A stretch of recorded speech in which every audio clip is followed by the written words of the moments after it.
வணக்கம் நண்பர்களே, நான் உங்கள் மணிகண்டன் பார்த்திபன்.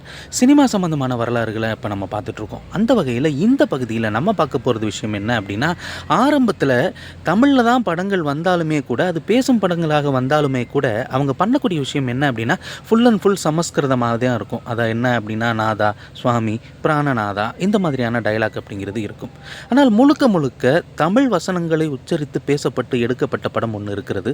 உண்மையிலே பம்பல் சம்பந்த முதலியார் அப்படிங்கிறது நமக்கு நல்லா தெரியும்.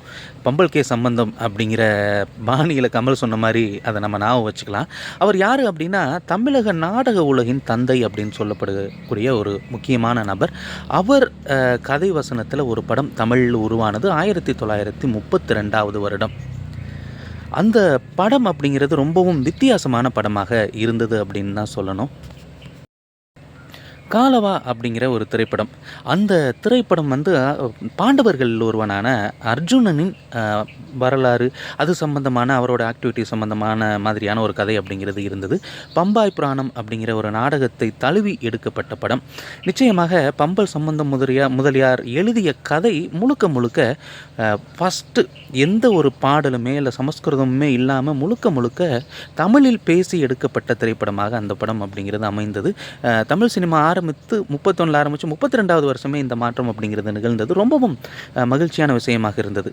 அந்த படத்துலையும் சுந்தரேச ஐயங்கார் நடிச்சிருந்தார், முத்துலட்சுமி நடிச்சிருந்தாங்க. நல்ல பாடக்கூடிய ஆற்றல் பெற்றவர்கள். இந்த படத்தை இயக்குனது PV ரங்காச்சாரி அப்படின்னு சொல்லுவாங்க. அவரும் இந்த படத்தில் நடிச்சிருந்தார். அது மட்டும் இல்லாமல் சுந்தர பாகவதர் அப்படிங்கிறவர் இந்த படத்துக்கு மியூசிக் அமைச்சிருந்தார். ஒரு அற்புதமான திரைப்படமாக இந்த படம் அப்படிங்கிறது இருந்தது. இந்த படத்தோடு மட்டும் நம்ம நிறுத்திக்க போகிறது இல்லை, இன்னும் நிறைய படங்களை பற்றி பேச போகிறோம். இதில் நமக்கு பிடிச்ச நடிகர்கள், அது மட்டும் இல்லாமல் பிடிச்ச டைரக்டர் எல்லாமே வரப்போகிறாங்க. ஏன்னா ஒரு படத்தை கூட நம்ம மிஸ் பண்ணாமல் ஃபுல் அண்ட் ஃபுல் இந்த தொடரின் மூலமாக நம்ம பார்த்து தெரிஞ்சுக்க போகிறோம். ஏன்னா இளைய தலைமுறைக்கும் தமிழ் சினிமா எப்படி கடந்து வந்தது அப்படிங்கிற தகவல் அப்படிங்கிறது வேணும். இப்போது ஆங்கிலத்தில் பேசி தமிழ் படம் அப்படிங்கிறது வந்துடுது. ஆரம்பத்தில் சமஸ்கிருதம் பேசி தான் தமிழ் படம் வந்த சூழ்நிலையில் பம்பல் சம்பந்தம் முதலியார் அவர்களின் முழு முயற்சியால் முதலில் தமிழில் பேசி எடுக்கப்பட்ட திரைப்படம்.